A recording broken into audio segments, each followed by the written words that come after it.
네, 오늘 우리 함께 보실 하나님 말씀 누가복음 23장 26절부터 38절까지 말씀입니다. 누가복음 23장 26절부터 38절까지 말씀입니다.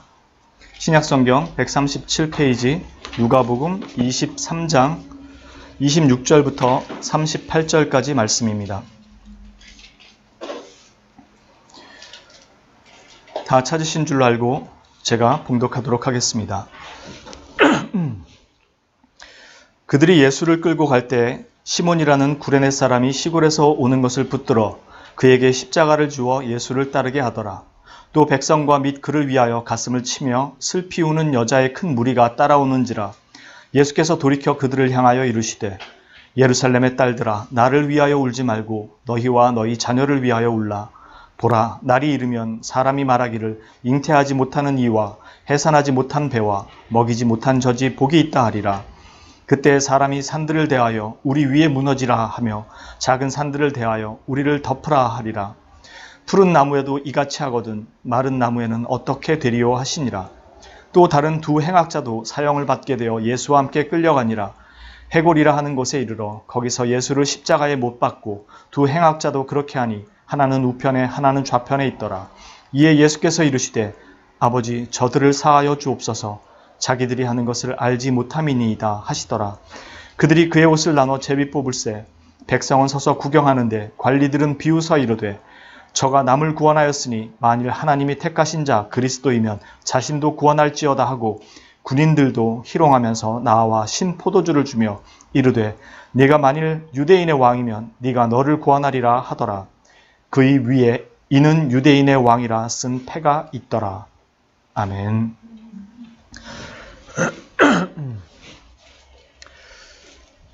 예, 예수님께서 십자가에 못 박히시게 되는 내용입니다.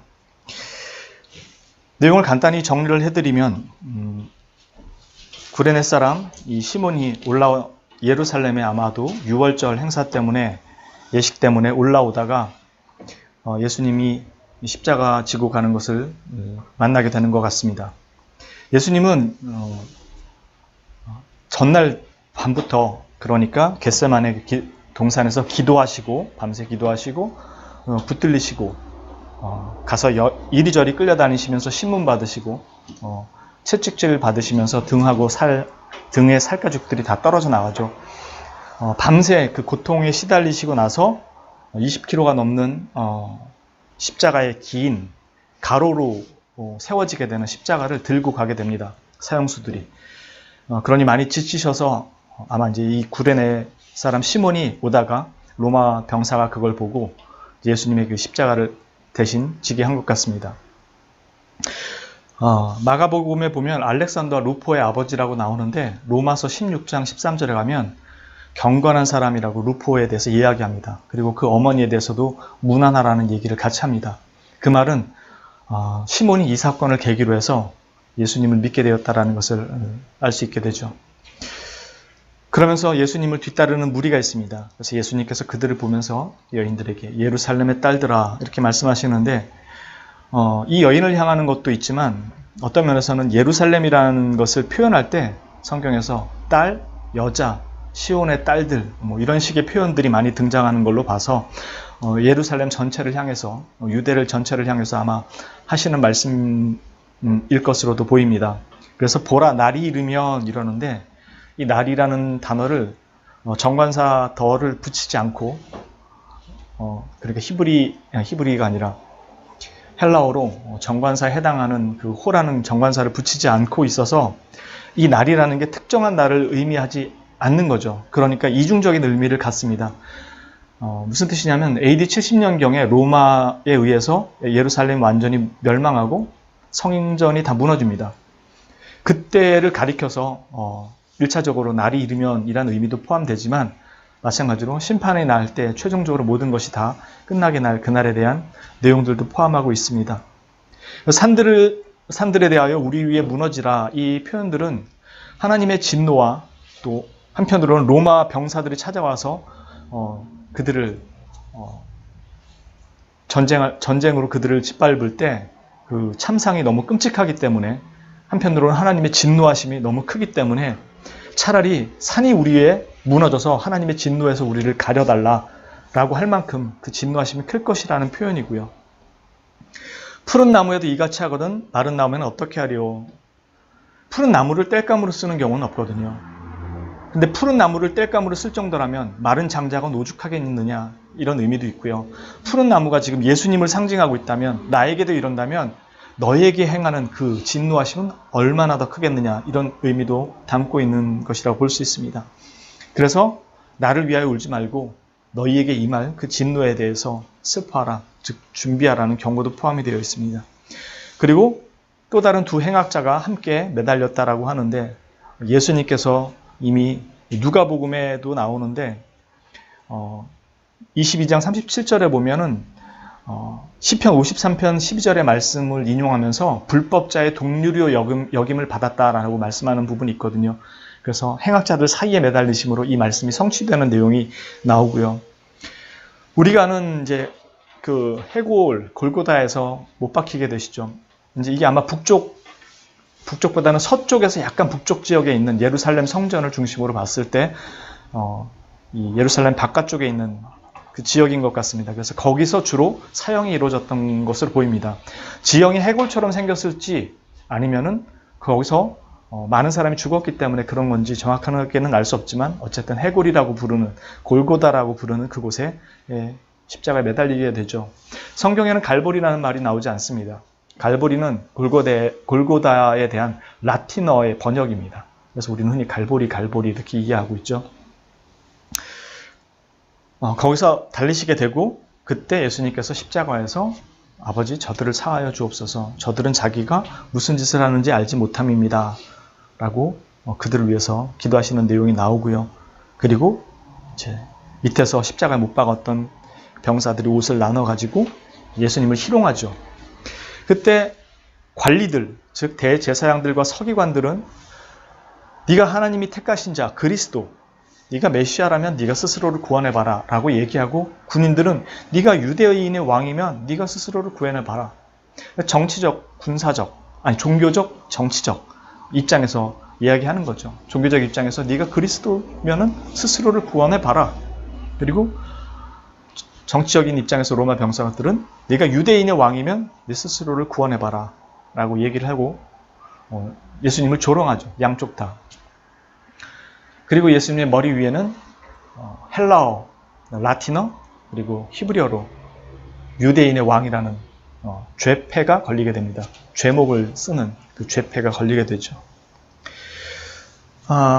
오늘 저희가 보는 이 내용에서 아버지 저들을 사하여 주시옵소서 저들은 자기들이 무슨 짓을 하는지 모릅니다 라는 내용은 네가 만일 유대인의 왕이라면 네 스스로를 구원해봐라 라는 이 말씀하고 대단히 중요한 관련을 가지고 맺고 있습니다. 다음 시간에 그 부분은 더 생각해 보게 되겠지만 예수님께서 십자가에 못 박혔을 때 사람들이 와서 조롱하면서 네가 유대인의 왕이면 그리스도이면 스스로를 구원해봐라 라고 하는 이 말 속에는 그들이 예수님이 누구인지 모르기 때문에 왜 그 일을 행하시는지 모르기 때문에 그렇게 조롱하는 내용이 나옵니다. 오늘 저희가 함께 살펴보고자 하는 말씀의 주요 핵심은 여기에 있습니다. 내가 유대인의 왕이라면. 이 말은 우리가 이미 많이 익숙해 있는 말이에요. 누가복음 4장이나 마태복음 앞에 4장 같은 데 보면 마귀가 예수님께서 성령님에게 이끌려 광야에서 시험 받을 때 마귀가 시험한 내용이었습니다.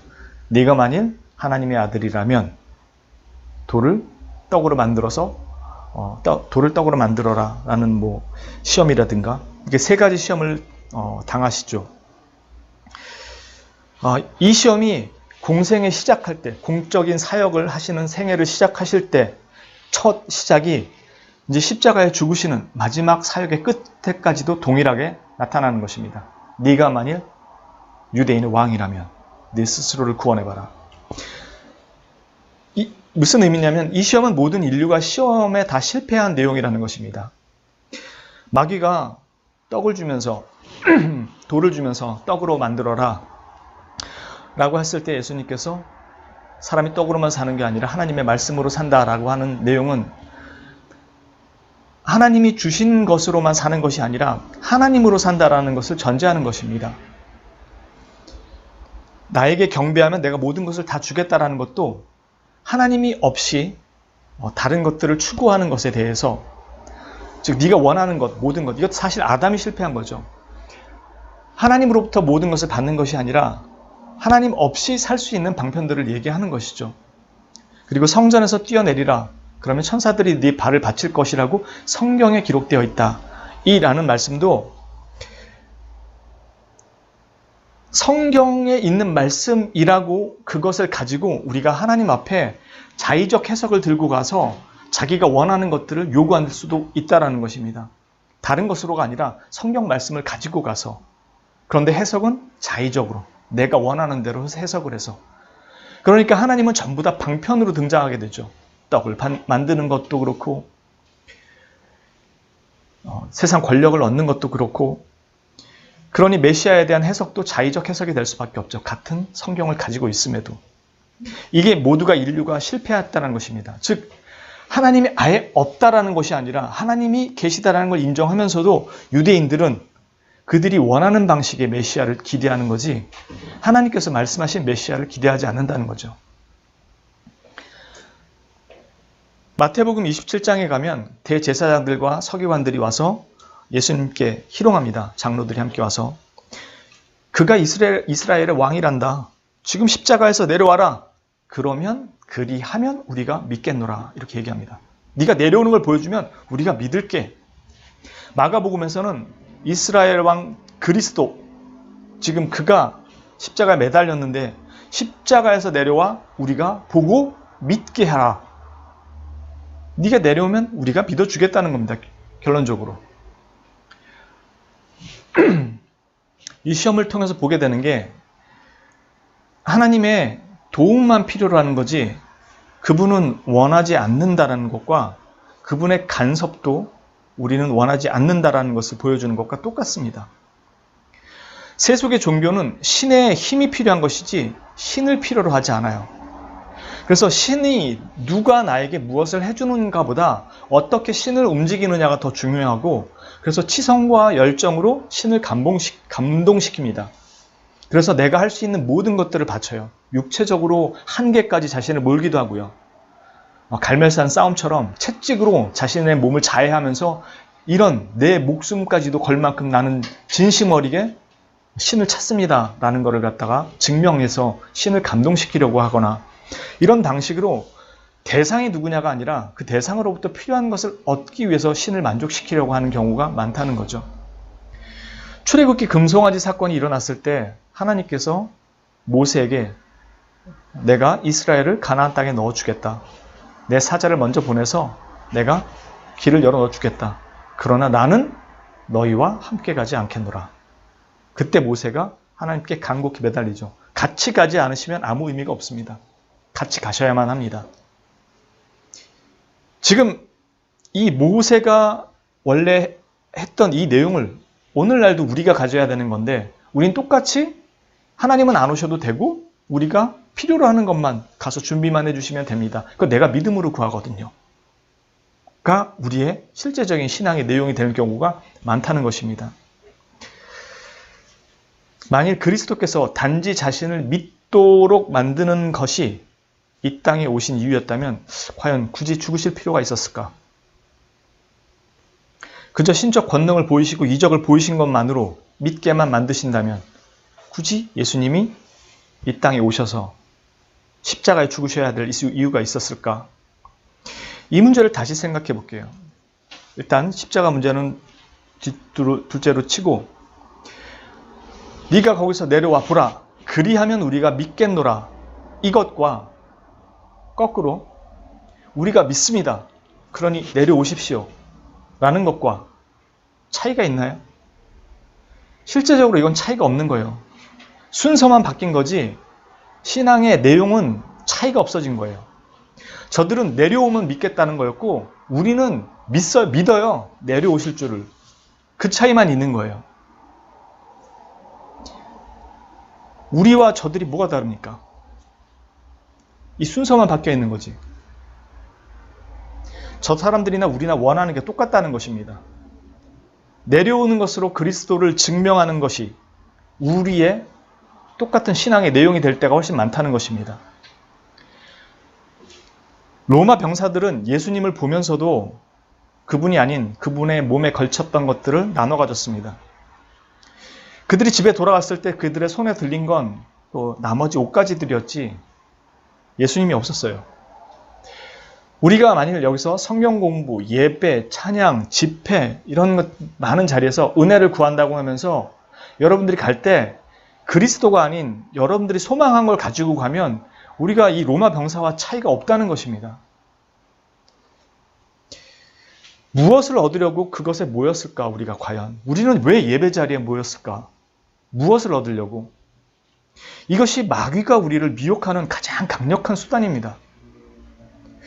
그리스도가 아닌 그리스도에 관한 것들만 가지고 가게 만드는 거예요.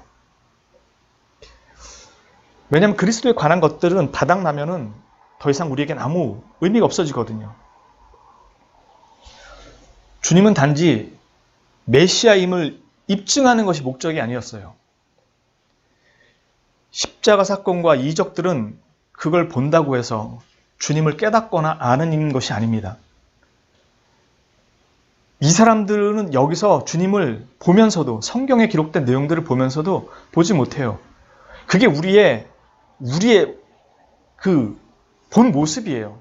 심지어 예수님을 믿는 사람들도 이 한계에서 크게 벗어나질 않아요. 주님이 오신 것은 하나님과 단절돼 버린 우리를 하나님과 다시 화목하게 하기 위해서 오신 거예요. 그분이 죽지 않으면 우리가 살 수 없기 때문에 오신 거예요.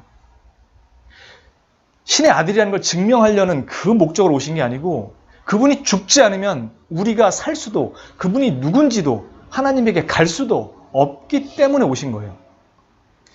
우리의 생명은 그분의 죽음을 담보로 해서 얻은 것입니다. 우리가 보고 깨닫고 알고 얻은 게 아니에요. 죄로 인해 하나님과 완전히 단절된 인간들을 다시 하나님과 화목하게 하기 위해서 하나님의 말씀을 순종해서 이 땅에서 완전한 순종의 삶을 통해 죄인들과 하나님의 관계를 온전하게 회복시킨 것입니다. 그냥 회복이 아니라 영원한 생명으로 회복입니다. 이것은 그분이 죽지 않으면 안 되는 일이었어요. 이적과 기적 이런 걸로 대신할 수 있는 일이 아니었다는 것입니다. 하나님께서 원하시는 그 공의의 만족이 없이는 죄사함과 의롭다함이 없습니다. 이 죄는 하나님의 공의를 다 깨버리고 어긴 결과로 우리에게 주어진 것들이고 하나님께 반드시 우리는 그 공의를 어긴 것에 대한 죄값을 지불해야 합니다. 그런데 이미 죽은 자가 죄 아래 놓인 자가 무엇으로 그 값을 지불합니까? 그렇게 남은 게 심판밖에 없는 거죠. 그리스도는 이 죄인들의 죄책에 따른 그 값을 자신의 피로 우리를 대신해서 하나님께 온전하게 배상하신 것입니다. 마귀에게 그 값을 지불하신 게 아니라 하나님의 공의를 위반한 우리를 대신해서 하나님의 진노 아래서 우리를 구원하기 위해 그 값을 지불하신 것입니다. 단번에 영원토록 지불하신 것입니다. 그분의 거룩한 피로 이 죄인의 피를 대신하신 것입니다. 그렇기에 그 가치가 온전하고 완전한 것입니다. 그리고 우리가 지키지 못한 하나님의 거룩한 백성으로서의 그 모든 요구를 이 땅에서 온전히 다 지키심으로 인해서 우리는 영원한 생명의 그 권리를 얻을 수 있게 된 것입니다. 오직 주님이 다 지키신 것을 우리는 믿음으로 그저 전가받고 우리 것이 된 것이죠. 그러니 십자가에서 내려와서 그들을 믿게 만든다고 해서 그것이 복음이 될 수 없는 것입니다. 하나님이 왜 그리스도를 보내셨는지 그들이 모르기 때문에 벌어지는 일입니다. 그래서 거기 달리셔야만 했던 것입니다. 이것은 비단 비신자만이 아니라 믿는다고 하는 우리도 항상 기독교인들조차도 자주 걸리는 이 시험의 내용들입니다. 우리의 무지함이 쉽게 벗겨지지 않는 것입니다. 이 사람아, 누가 나를 너희의 재판장이나 물건 나누는 자로 세웠느냐? 그분은 내 인생의 문제를 해결하는 해결사로 오신 분이 아닙니다. 그분은 내가 사는 삶의 문제를 해결하고 인생 역전이나 시켜주려고 오신 분이 아니라는 것입니다. 내가 믿음이라는 이름으로 계획표 다 짜서 결제 서류를 내민다고 무조건 사인하셔야 되는 분이 아닙니다. 우리는 믿음으로 결제 서류를 내밀고 주님은 내려오시면 되기만 합니다. 라고 말합니다. 우리의 믿음은 그분은 내려올 수 있는 분이라고 믿는 것이 아니라 그분이 십자가에 달려 있을지라도 그분은 변함없는 나의 하나님이라는 사실을 믿는 것입니다. 우리 믿음이 그분의 행동을 이끌어내는 것이 아닙니다. 그분이 하시는 모든 것을 믿고 신뢰하는 것입니다. 그분이 하시는 것이 가장 선하며 공의롭고 옳은 것이며 우리에게 기쁜 것이고 완전한 것임을 믿는 것입니다. 나는 그분이 하신 일을 믿음으로 그저 믿음으로 받아들이는 것이지 내가 작성한 서류에 내가 짠 계획표에 믿음으로 들이밀고 하나님께서 사인만 해주시면 됩니다. 왜냐하면 나는 믿거든요. 라고 그렇게 제출하는 게 아니라는 것입니다.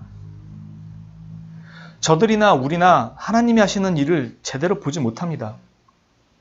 다만 차이가 있다면 믿는 자는 시간이 지나고 나서야 하나님께서 이렇게 일을 하셨다라는 것을 깨달을 뿐입니다. 그나마도 깨닫지 못하는 사람들도 있습니다. 그만큼 자기 중심성이 강하고 하나님을 자신의 뜻대로 움직이려 하고 내가 생각한 대로 안 이루어지는 것들에 대해서 하나님이 반응하지 않았다고 생각하는 것입니다. 자기가 생각하는 방식대로 하나님이 일하도록 만들려는 사람들이 있어요. 믿음이라는 것으로 자꾸. 그래서 그들이 제시하는 건 충성이고 헌신이고 봉사고 열정이고 열심이고 진심이고 그리고 마지막 결정타로 믿음이라는 걸 하나님 앞에 들이미는 것입니다. 그러니 하셔야 됩니다. 라고 말이죠. 유대인들은 그들에게 율법을 전하고 가르쳤던 모세가 아닌 광야에서 그들을 먹이고 살렸던 모세와 같은 선지자를 원합니다. 참떡이시고 생명이신 예수님을 예표했던 만나가 필요했을 뿐이지 예수님이 필요했던 게 아니에요. 이것이 과연 오늘날 우리들의 모습이 아니라고 얘기할 수 있을까? 우리 자신을 정말 돌아봐야 됩니다. 그분이 내려오신다면 믿을 것인가? 그렇다면 그 사람은 기독교인이 아닌 사람이었겠죠. 만일 나는 믿으니까 내려오시기만 하면 된다면 나는 그분이 필요한 게 아니고 내 믿음대로 해줄 그분이 필요한 거죠. 주님은 너에게 있어야 할 가장 중요한 것들이 무엇인지 다 아는 그 하나님께서 다 이루셨다라고 얘기하는 것입니다. 우리에게 가장 무엇이 필요한지를 우리는 모르지만 가장 정확히 아시는 하나님께서 우리를 위해 그 일을 다 이루셨다는 것입니다. 아버지께서 자기 아들을 기꺼이 내주심으로 아들은 순종으로 기꺼이 죽으심으로 나에게 있어 가장 필요한 것은 하나님과의 온전한 화목이고 그것을 그리스도께서 이루시기 위해 십자가에 죽으신 것입니다. 그리고 그 모든 은혜가 다 내 것이 된 것입니다. 이 일이 가능했던 것은 그분이 유대인의 왕으로 오셨기 때문입니다. 이 사람들이 이해한 유대 땅의 왕, 유대 왕이 아니라 유대인들의 왕으로 오셨기 때문입니다. 자기 백성, 택한 자기 백성의 왕으로요. 자기를 십자가에 못 박을 그들의 왕으로 오셨기 때문에 가능하게 된 것입니다. 눈과 귀가 가리워져 자기들이 뭘 하는지도 몰랐던 그 사람들을 위해서 하신 것입니다. 그리고 나도 지금 눈과 귀가 닫혀서 유대인들과 똑같은 일을 반복하고 있다면 그분이 이 땅에 오신 이유를 다시 상고해야 됩니다. 우리는 하나님께서 하고 계신 일을 봐도 모릅니다. 안다고 해도 부분적으로만 알 뿐입니다. 그나마 그것도 시간이 지나고 나서야 뒤늦게 깨달을 뿐입니다. 그래서 언제나 십자가에서 내려오셔서 보여주고 증명해 주기를 바라는 마음이 더 큽니다. 내가 믿고 있으니까 그러셔야 된다고 이야기하는 것입니다. 그러나 주님이 원하시는 것은 믿음을 조건으로 거는 것이 아니라 주님이 행하신 일들, 행하시고 계신 일들, 행하실 것을 믿으라는 것입니다. 그것은 나를 살리는 길이며 또 나를 인도하시고 이끄시는 일들입니다.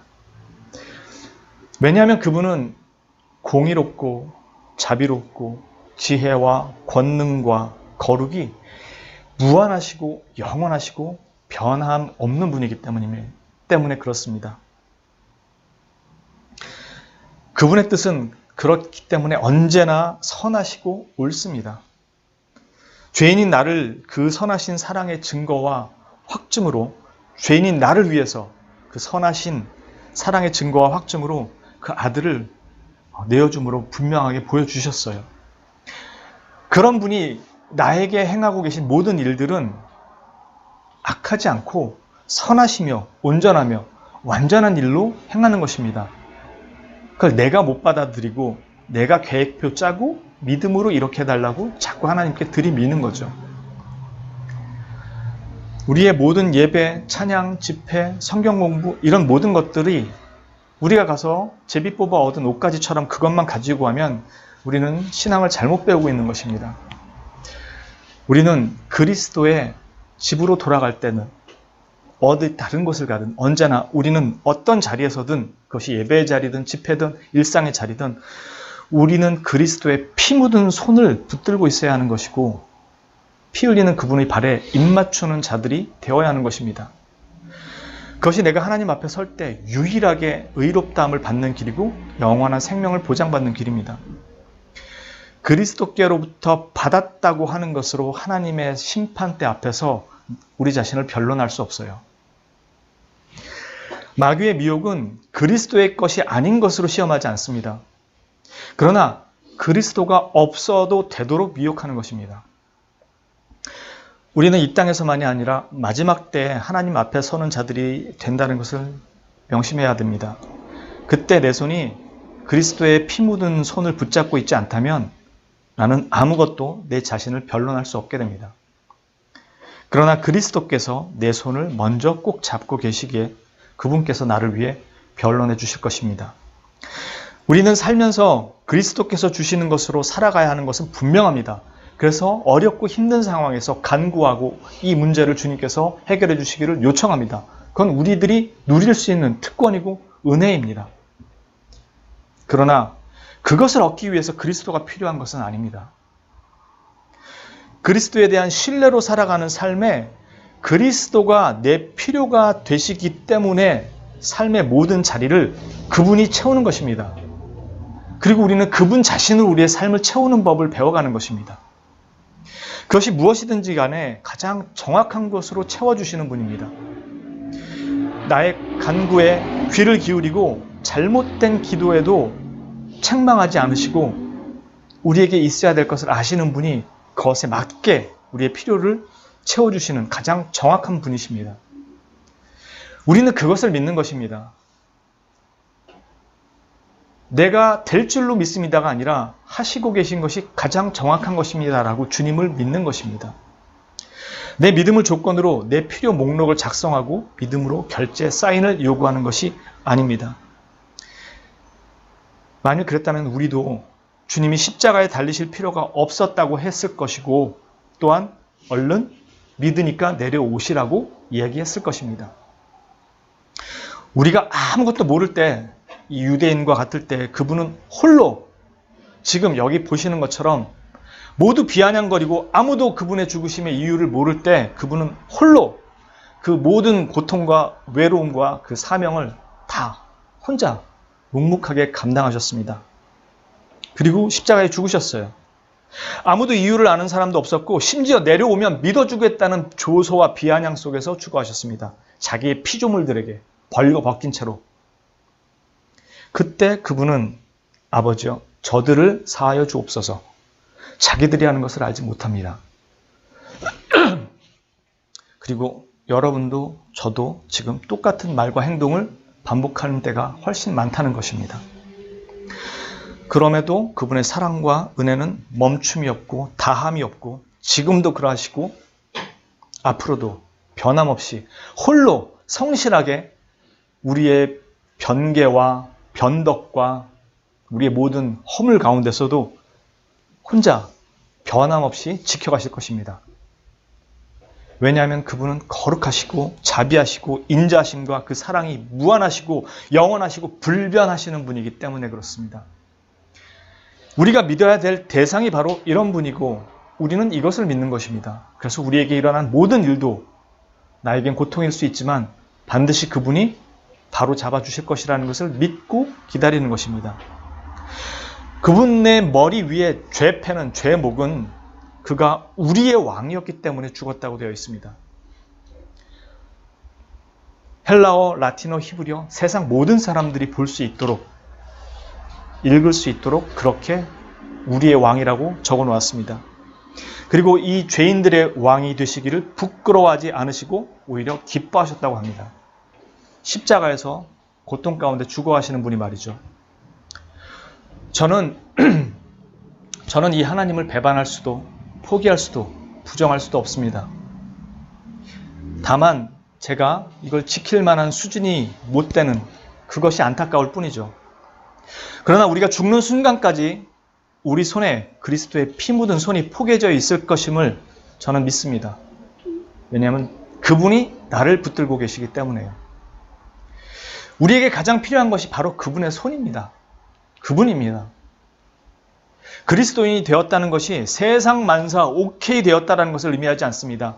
이제 걱정 끝, 형통, 그것을 의미하는 것이 아니라는 것입니다. 만일 누군가가 그렇게 말한다면 그것은 우리 보러 십자가에서 내려와서 증명해보라고 요구하는 것과 같습니다. 그리고 우리는 십자가에서 내려와서 증명해 보이고 싶은 유혹을 끊임없이 받습니다. 그러나 주님은 세상이 하는 방식, 세상이 하는 요구를 따르지 않고 하나님의 요구와 방식을 따라가셨습니다. 이것이 그리스도인이 살아가는 세상 속에서 살아가는 삶의 방식입니다.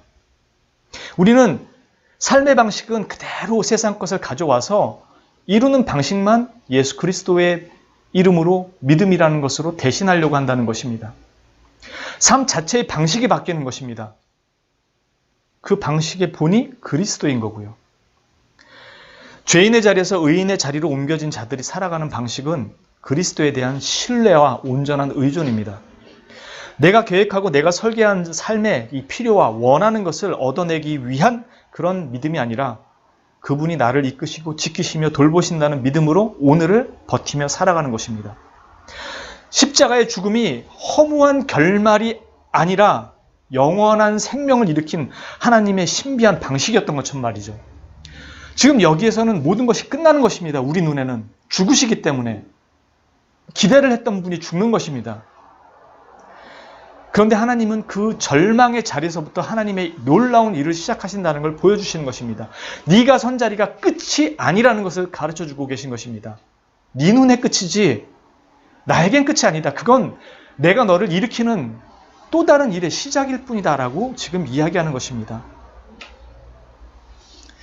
예수님께서 죽음조차도 하나님의 선하신 계획과 뜻으로 신뢰하시고 따라가시고 이 놀라운 일을 이루신 것처럼 우리에게도 그것을 요구하고 계시는 것입니다.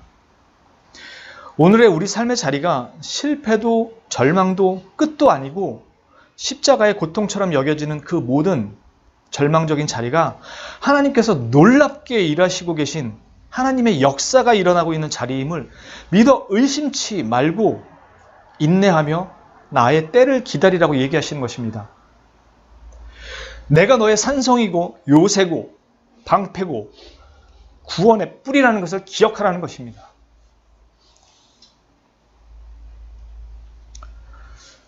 나는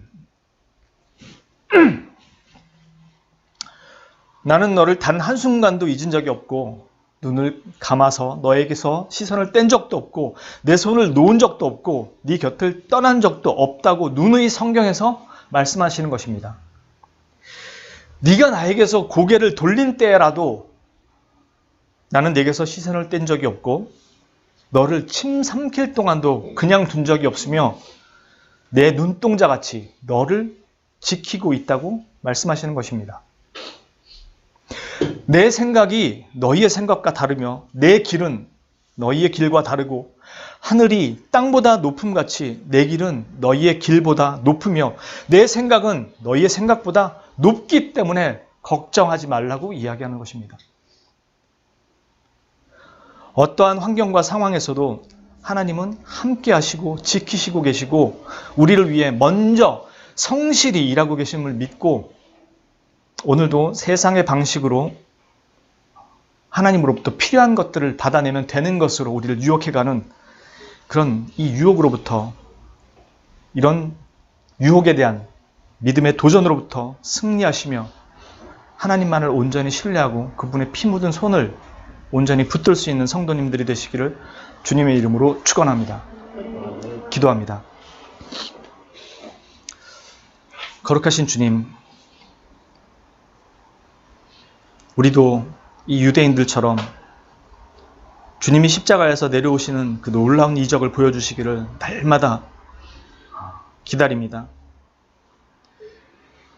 주님께서 거기에 계시지 않으셨으면 오늘의 우리가 있을 수 없음을 아무도 몰랐기에 우리는 주님이 내려오시는 것으로 우리의 메시아 되심을 볼 수 있을 것이라고 늘 기대합니다. 우리의 삶이 풍족하게 채워지고 우리의 삶이 다 해결되고 모든 고난과 어려움들이 다 해결될 때 우리는 하나님이 살아계시고 우리와 함께 하심을 영원토록 찬양할 수 있을 것이라고 늘 입버릇처럼 생각하고 말합니다. 그러나 주님이 그렇게 일하고 계시는데도 우리는 우리의 삶의 한순간도 주님께 온전한 마음과 생각을 집중하지 못하고 살아갑니다. 우리에게 주어진 것들이 주님께서 주신 줄로 깨닫는 적이 별로 없습니다.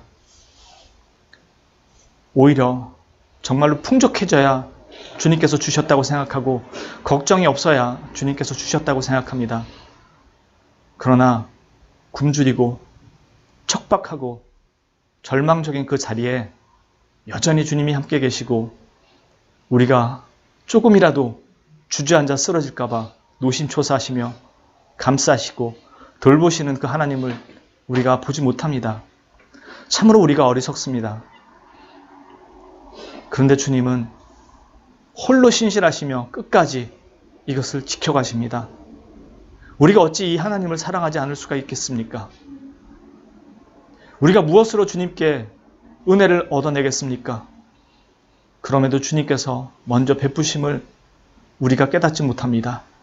주여, 이런 저희를 불쌍히 여겨주옵시고 여전히 무지 가운데 있으나 우리를 향한 사랑을 끊임없이 베푸시며 무한히 베푸시는 그 하나님의 은혜를 볼 수 있게 하시고 그것을 누리는 자로서 감사와 기쁨 있게 하시고 우리의 놓인 모든 자리에서 은혜로 또 하루를 버티며 살아가는 믿음의 승리자가 될 수 있도록, 그래서 십자가 밑에서 울고 주님 발치에서 울며 부르짖으며 가슴을 치며 통곡할지라도 주 밑에 와서 우리가 울고 부르짖는, 세상에 나가서 방편을 찾는 자들이 아닌 주님 앞에 나와 울고 부르짖는 믿음의 승리자들 될 수 있도록 인도하여 주옵소서.